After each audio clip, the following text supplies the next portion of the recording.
Dios te bendiga. Recibe un saludo fraternal en el nombre de nuestro amado Padre y del Señor Jesucristo. Mi deseo y oración es que Él te continúe guardando, que te siga empoderando, que tú sientas su presencia, su gracia y su misericordia y sobre todo también su paz.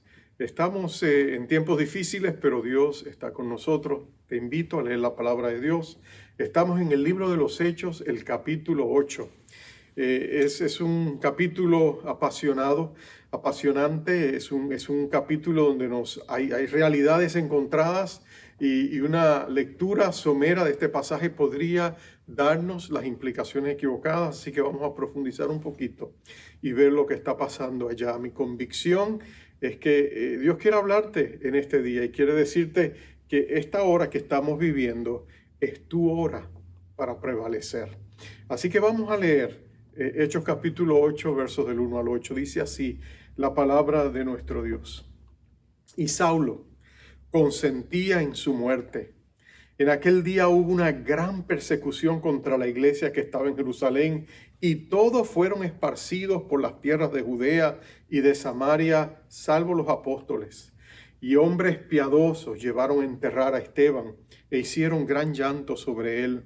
Y Saulo asolaba la iglesia, entrando casa por casa, arrastraba a hombres y a mujeres y los entregaba a la cárcel. Pero los que fueron esparcidos iban por todas partes anunciando el evangelio. Entonces Felipe, descendiendo a la ciudad de Samaria, les predicaba a Cristo. Y la gente unánime escuchaba atentamente las cosas que decía Felipe y viendo las señales que hacía. Porque de muchos que tenían espíritus inmundos salían estos, dando grandes voces, y muchos paralíticos y cojos eran sanados. Así que había gran gozo en aquella ciudad.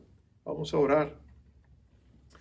Padre amado, venimos delante de ti en el nombre glorioso de nuestro Rey Jesús y te damos a ti la gloria y la honra por la misericordia que tú has vertido sobre nuestras vidas en estos días, aún en días aciagos, en días de lucha, donde hemos perdido seres amados. Señor, tú has sido nuestro consuelo, nuestra fortaleza y nuestro pronto auxilio en la tribulación. Y por eso, amado Cristo, queremos pedirte, habla a nuestros corazones por medio de tu Espíritu.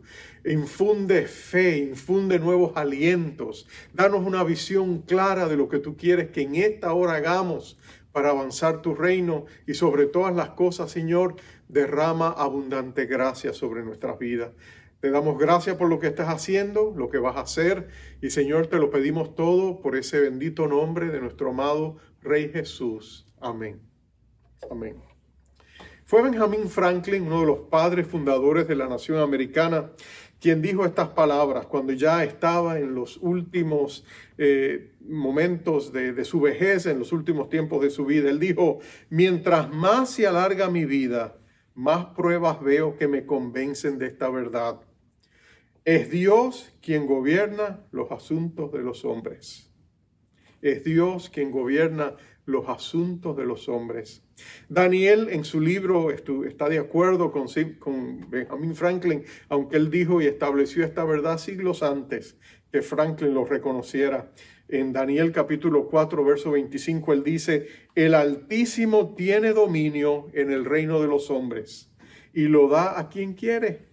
Nota que estamos hablando de un Dios soberano que tiene control absoluto de todo lo que pasa, que quita y pone gobernantes, un Dios que tiene un propósito en medio de lo que está pasando, aunque a veces tú y yo, con nuestra finita y limitada manera de ver las cosas, no lo podamos entender.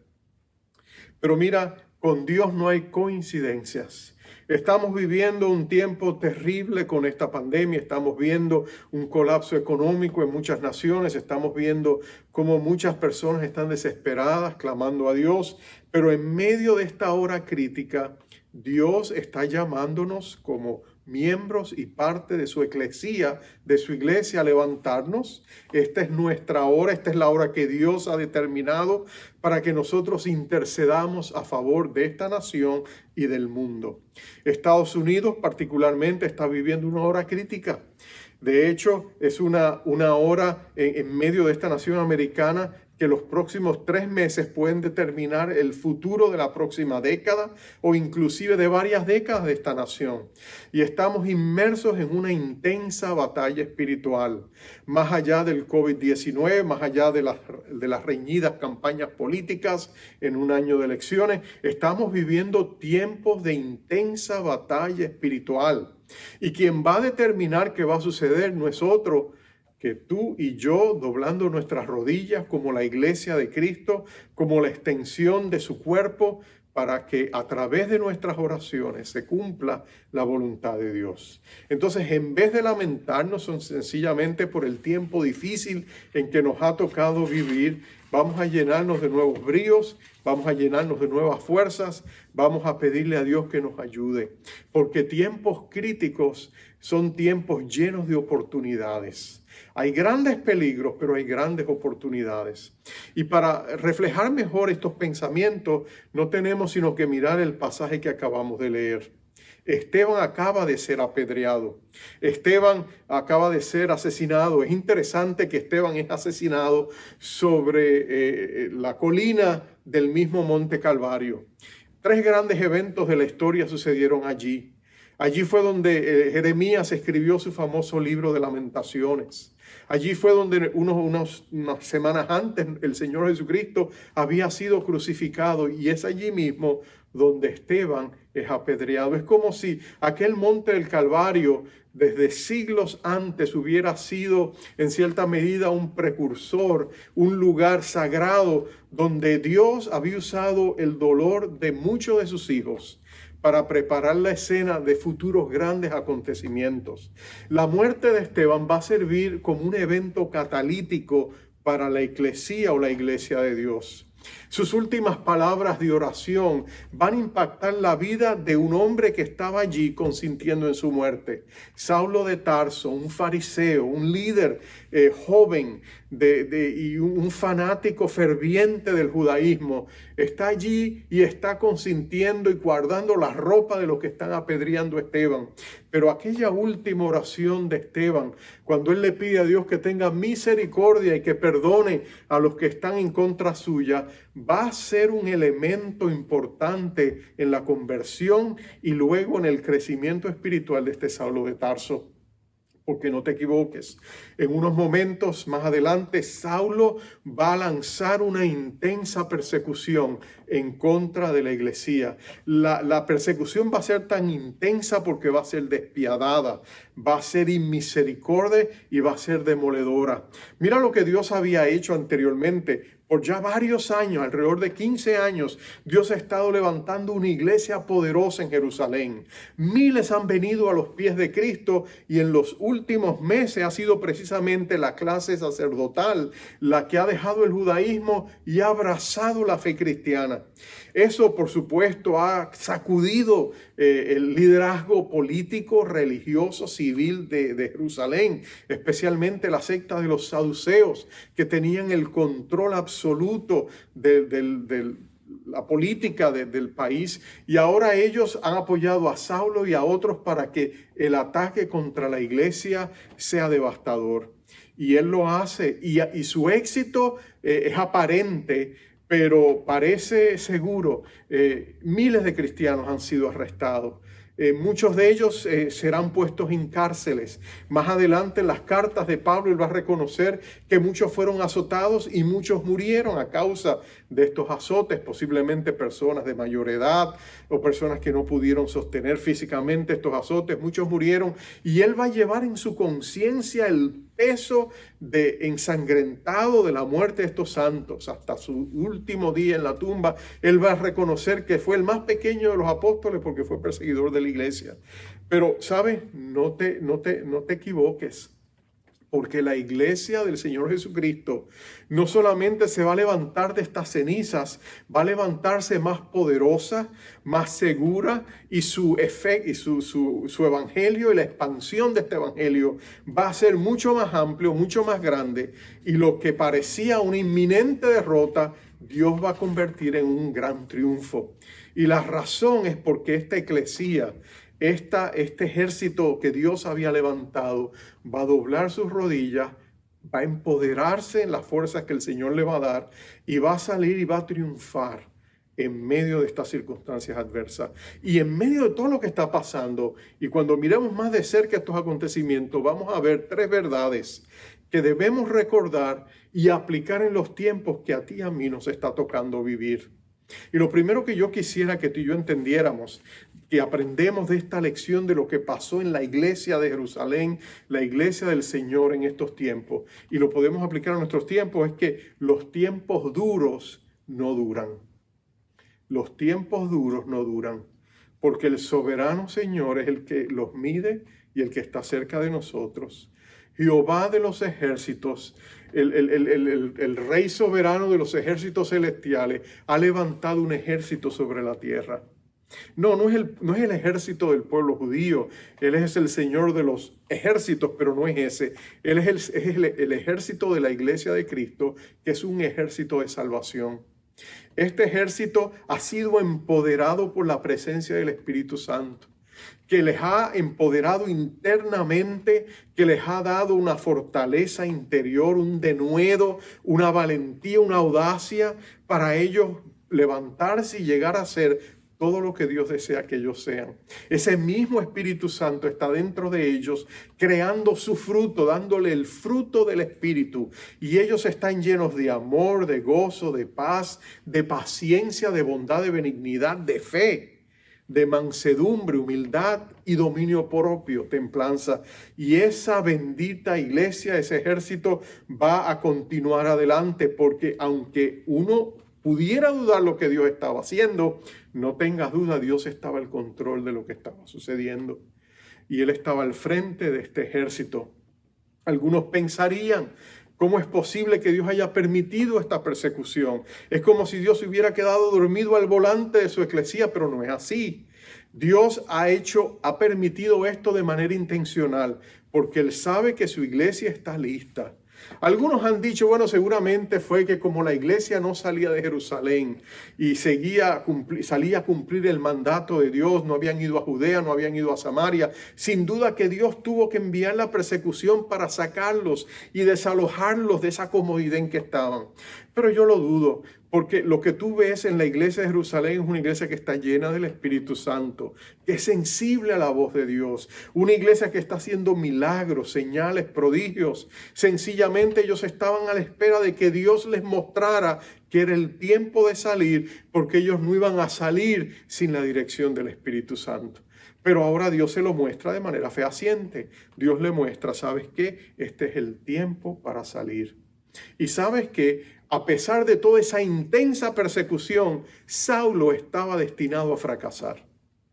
Porque Dios no iba a permitir que nadie destruyese su iglesia, porque Él es el defensor de su iglesia. A este Saulo Él lo enfrentaría en Damasco, se le revelaría en su poder y su gloria, y no solamente acabaría con sus intenciones nefastas en contra de la iglesia, lo convertiría en un baluarte de la iglesia, en un gran apóstol de la iglesia, lo convertiría en uno de sus grandes apóstoles. Imagínate si Dios estaba al control de todo.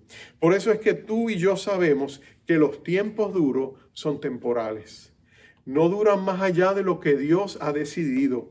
Dios es como un gran médico que sabe dar la dosis y prescribir la dosis exacta que el paciente necesita.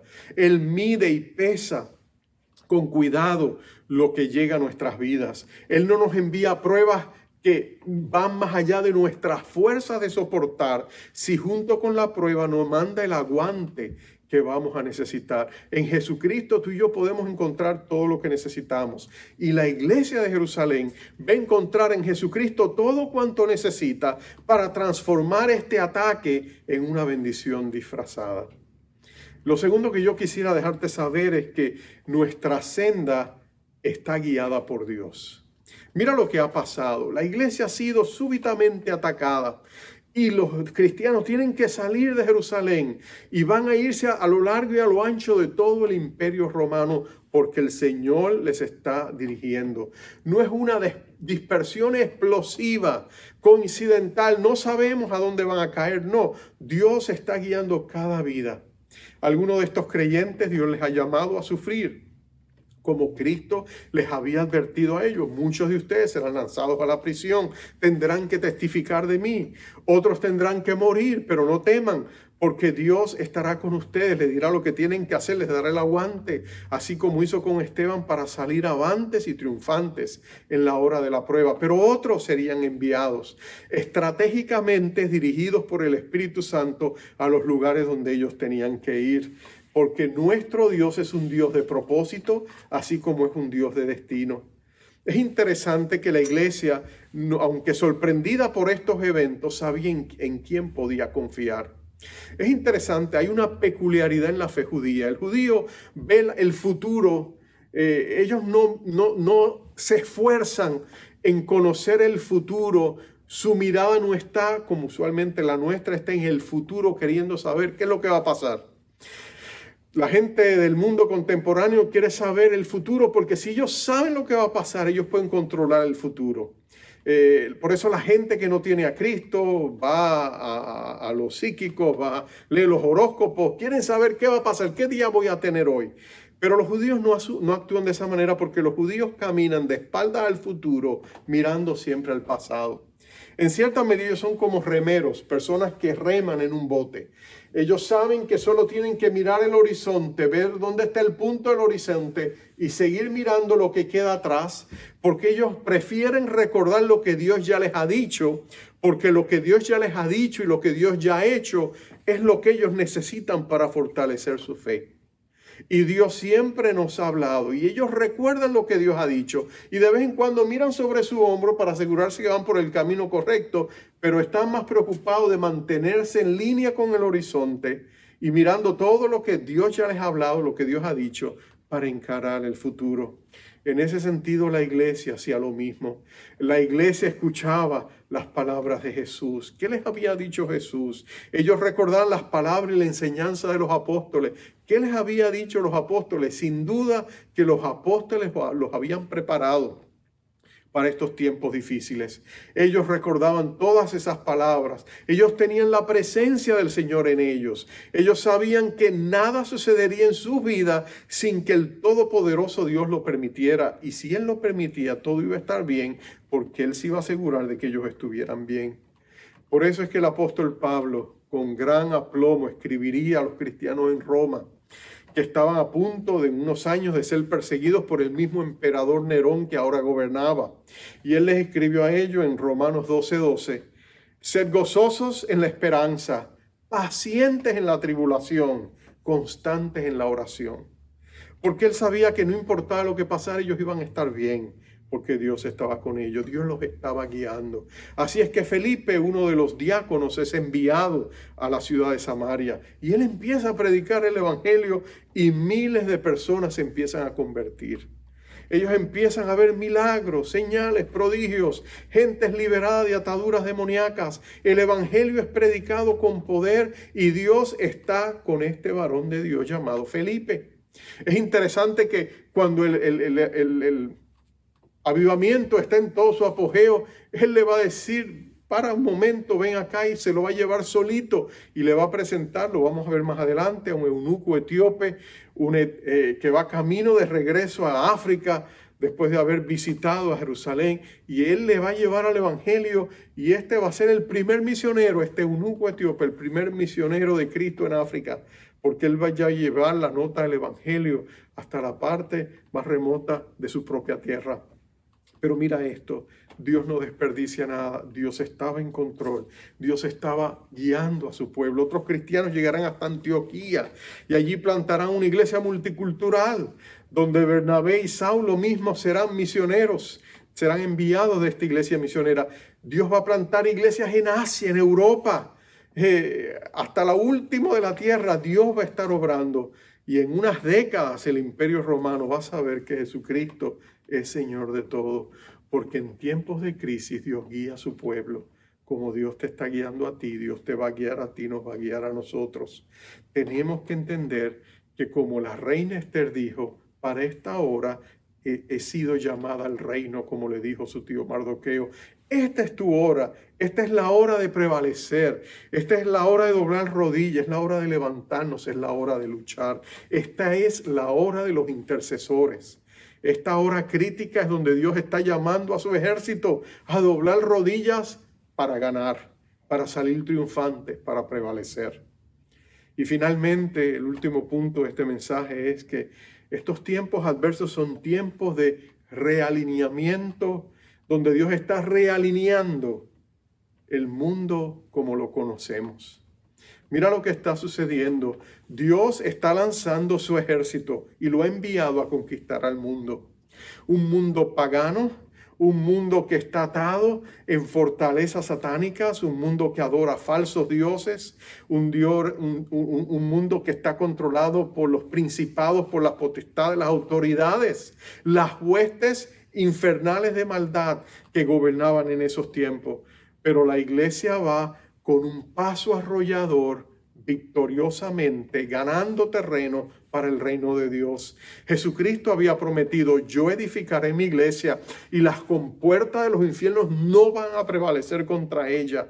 Y eso es lo que la iglesia va a demostrar.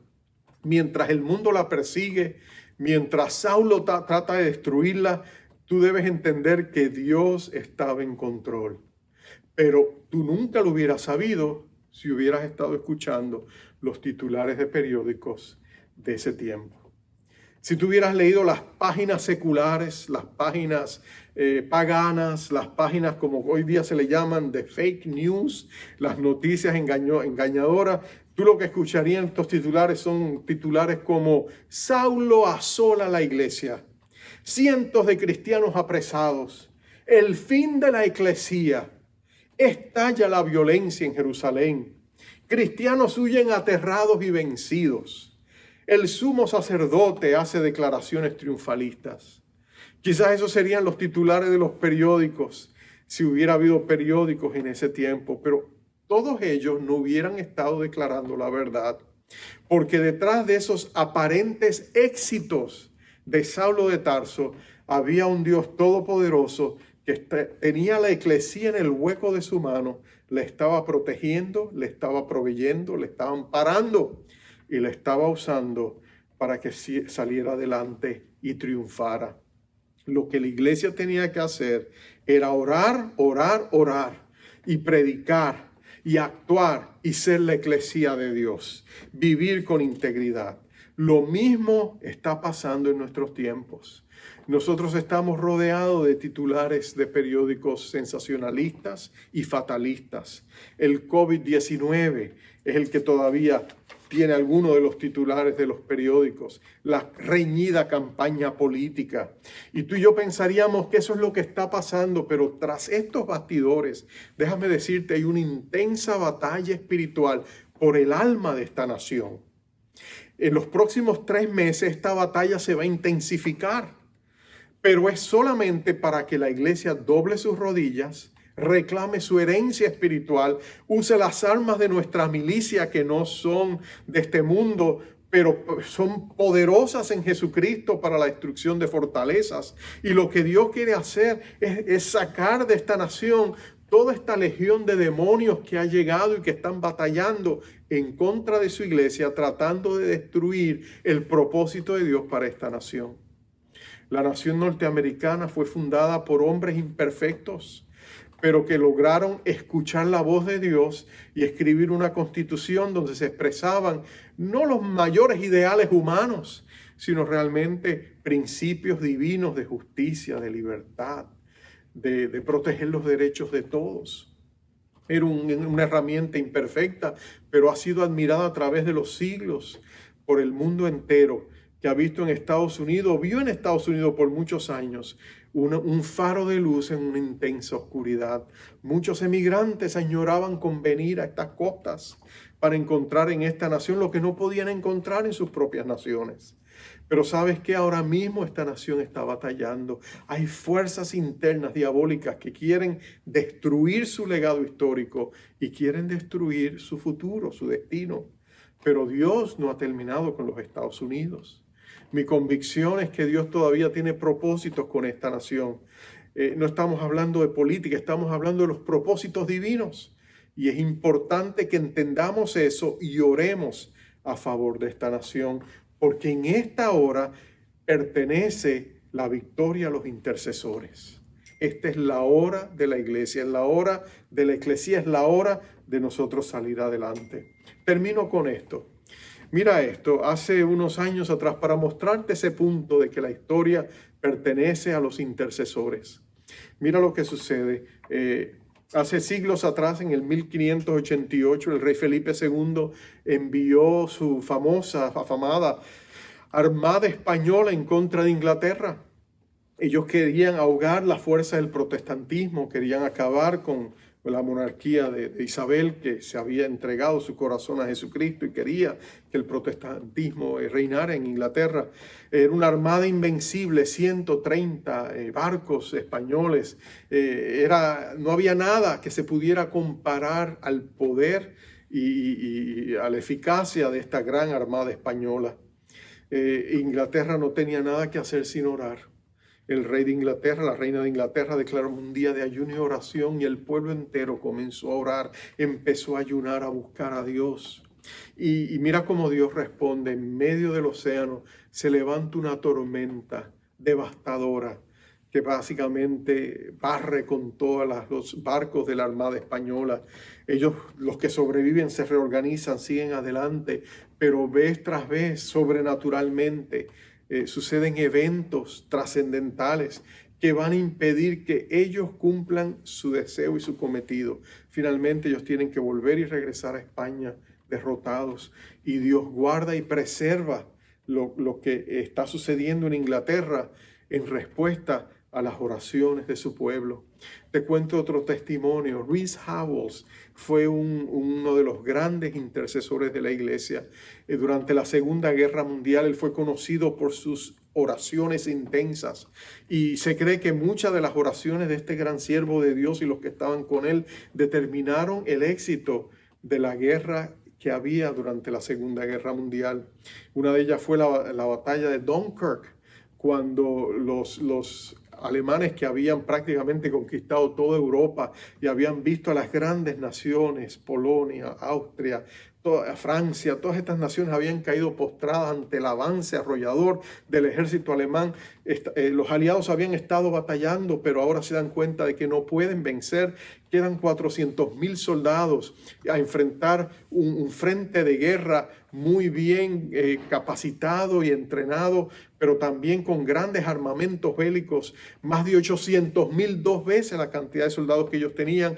Ellos tienen que volverse atrás, hacer una retirada, pero ahora están frente a las aguas del canal inglés y tienen que cruzarlo, pero no tienen suficientes barcos para hacerlo. Es interesante que en ese tiempo Rees Howells y muchos de los intercesores comenzaron una batalla espiritual intensa, pidiéndole a Dios misericordia, porque si Hitler lograba capturar o matar a esos soldados, Europa entera caería ante las fuerzas nazis.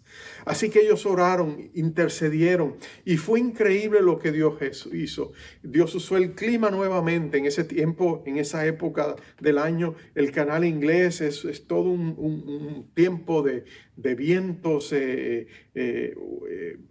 huracanados, de tormentas, de tiempos difíciles. No es el tiempo ideal para estar en las aguas. Pero en ese tiempo Dios mandó una apacible calma allí, mientras enviaba lluvia y tormenta a los ejércitos alemanes que avanzaban. Y así multitudes de gente en sus propios barcos, pescadores, se lanzaron a cruzar el canal inglés para rescatar estos miles de soldados.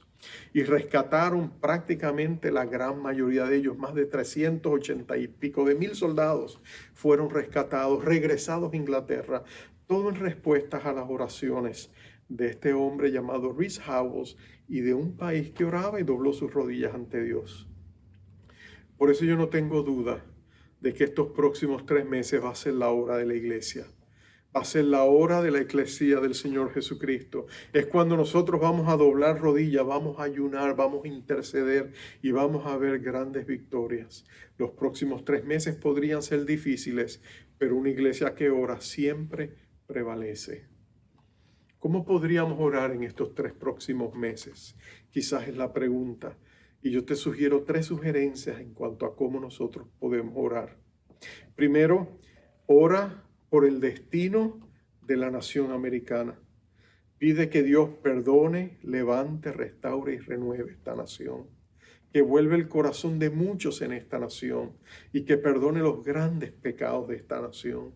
La corrupción política, el aborto, todos los crímenes, la inmoralidad, todos los pecados de esta nación. Confesemos esos pecados delante de Dios. Pidamos misericordia.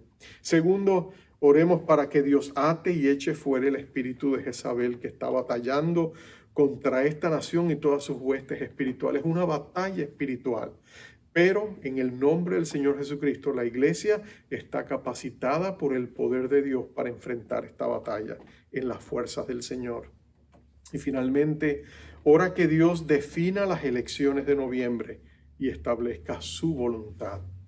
Que nosotros no miremos personalidades, no miremos personas, miremos a Dios, oremos por Dios y que Dios nos guíe, nos dirija en cuanto a lo que Él quiere hacer en medio de estos tiempos.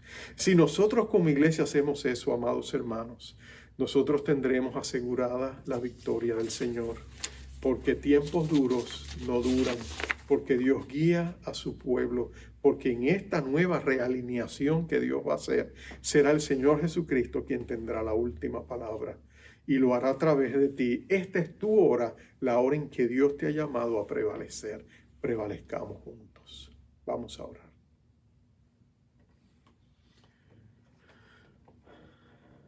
Padre amado, tú eres el Dios de las edades y los tiempos. Eres el Señor de los tiempos y las sazones de los tiempos. Eres tú quien soberanamente decide, Señor.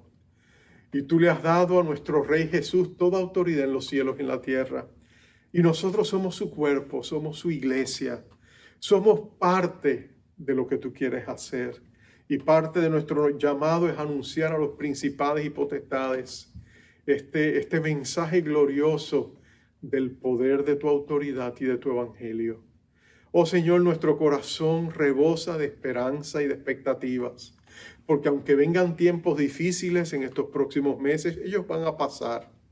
Pero nosotros queremos hacer tu voluntad, orar a favor de tu pueblo, para ver la gran bendición de un avivamiento que va a transformar no solamente a Estados Unidos, sino que va a tener un impacto a nivel de naciones y pueblos alrededor del mundo, que va a ser un nuevo comienzo de un movimiento misionero en esta nación, que va a ser, oh Dios Todopoderoso, un renacer espiritual para muchos en esta nación. Oh Dios Todopoderoso, prepara nuestros corazones y nuestras manos para la batalla.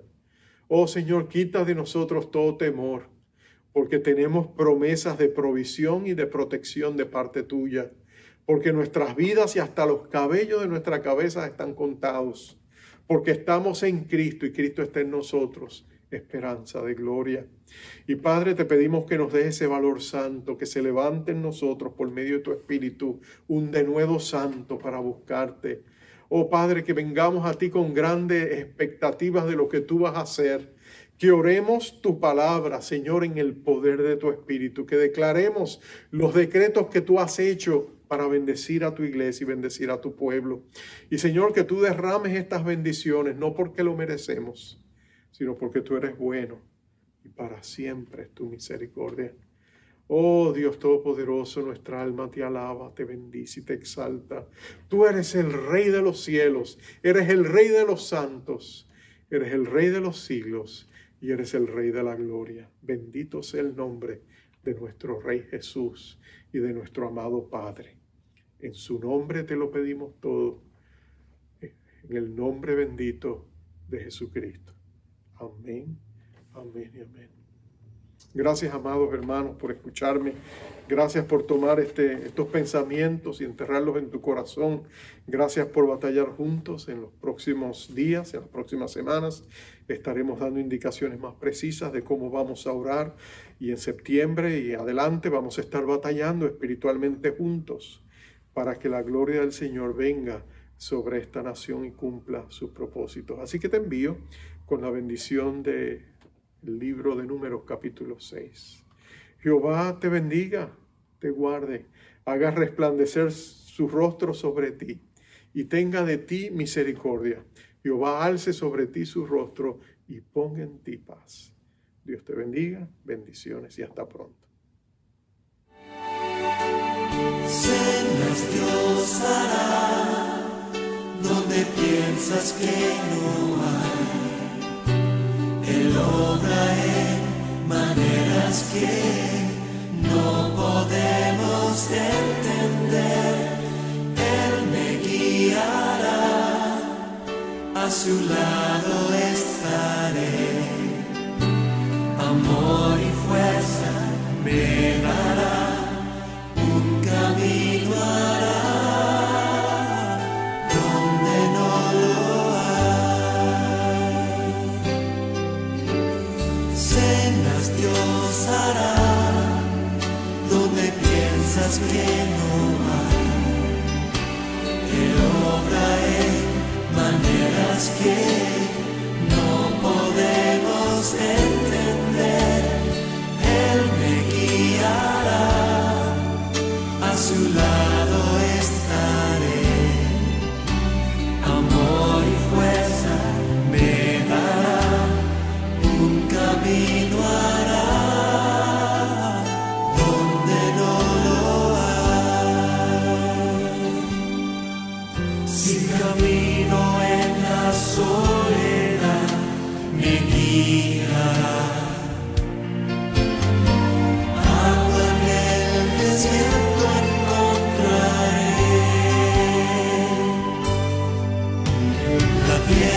pasará, su palabra eterna es, Él hará algo nuevo hoy. Cenas Dios hará donde piensas que no hay. Él obra en maneras que no podemos entender. Él me guiará, a su lado estaré. Amor y fuerza me dará, un camino hará donde no lo hay. Si camino en la soledad, me guiará. Agua en el desierto encontraré.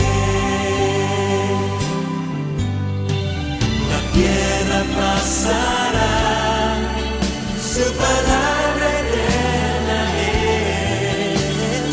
Él hará algo nuevo hoy. Sendas Dios hará donde piensas que no hay. Él obra en maneras que no podemos entender. Él me guiará, a su lado estaré.